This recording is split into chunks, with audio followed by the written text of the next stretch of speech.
കൊടും ചൂടിൽ വലഞ്ഞ് ഇഴജീവികളും. ഇതിനിടെ പാമ്പ് കടിയേറ്റുള്ള മരണങ്ങളും പതിവാകുന്നു. സൂക്ഷിക്കുക, പാമ്പ് എവിടെയും എത്താം. കനത്ത ചൂടിൽ മനുഷ്യർ മാത്രമല്ല മൃഗങ്ങളും ജീവൻ നിലനിർത്താനായി പെടാപ്പാടുപെടുകയാണ്. അവ തണലും സുരക്ഷിതത്വവും തേടി അലയുകയാണ്.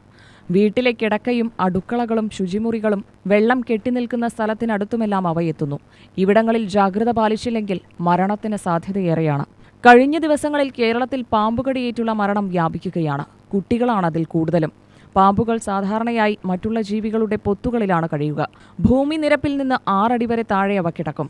എന്നാൽ അതിലും താഴേക്ക് ചൂടെത്തിയതോടെയാണ് പാമ്പുകൾ പുറത്തിറങ്ങി സുരക്ഷിത സ്ഥലം തേടി അലയുന്നത്. കിടക്കകൾ അവയ്ക്ക് സുരക്ഷിത തണലിടമാണ്. പതുപതുത്ത പ്രതലത്തിൽ ചുരുണ്ടുകിടക്കാൻ സുഖമാണെന്നതാണ് കാരണം. പാമ്പ് എവിടെയെല്ലാമാണ് എത്തുകയെന്ന് നോക്കാം. ചെരുപ്പിലും ഷൂസിനകത്തും തുണികൾക്കിടയിലും കിടക്കയ്ക്കുള്ളിലുമെല്ലാം അവ സുരക്ഷിത ഇടം തേടിയെത്തും. ഹെൽമറ്റ് എടുത്ത് ഉപയോഗിക്കാൻ പുറപ്പെടുമ്പോൾ അത് കുടഞ്ഞ് ഇഴജന്തുക്കളില്ലെന്ന് ഉറപ്പുവരുത്തി വേണം തലയിലിടാൻ. മറ്റൊന്ന് വീടുകളിലെ അടുക്കളകളിലാണ്. ഇവിടെയും തണുപ്പ് ലഭിക്കുമെന്നതാണ് കാരണം. പാമ്പുകളിൽ വിഷപ്പാമ്പുകളാണ് അധികവും ഇങ്ങനെ ജനവാസയിടങ്ങളിലെത്തുന്നത്. സാധാരണയായി പെറ്റുപെരുകുന്ന കാലത്താണ് പാമ്പുകൾ സുരക്ഷിത ഇടം തേടി പുറത്തിറങ്ങുന്നത്. അത് സെപ്റ്റംബർ മുതൽ ഡിസംബർ വരെയുള്ള മാസങ്ങളിലാണ്. എന്നാൽ ഇപ്പോൾ അവ പുറത്തിറങ്ങുന്നതിന് കാരണം കനത്ത ചൂട് തന്നെ. ചിലപ്പോൾ മരത്തിൽ കയറി വീടുകൾക്കുള്ളിലേക്കും കടന്നെത്താം. ജനാലകൾ പതിവായി അടച്ചിടുകയാണ് പ്രധാനം.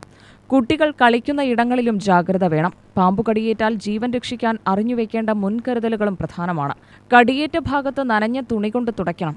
സോപ്പും ഉപയോഗിക്കാം. കടിയേറ്റതിന് അല്പം മുകളിലായി തുണി കൊണ്ട് മുറുകെ കെട്ടണം.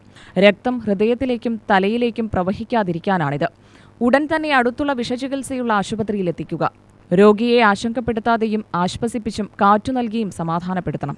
ആശങ്ക വർദ്ധിച്ചാൽ രക്തയോട്ടം കൂടുന്നത് അപകടം ക്ഷണിച്ചുവരുത്തലാകും. UTV news, Palakkad.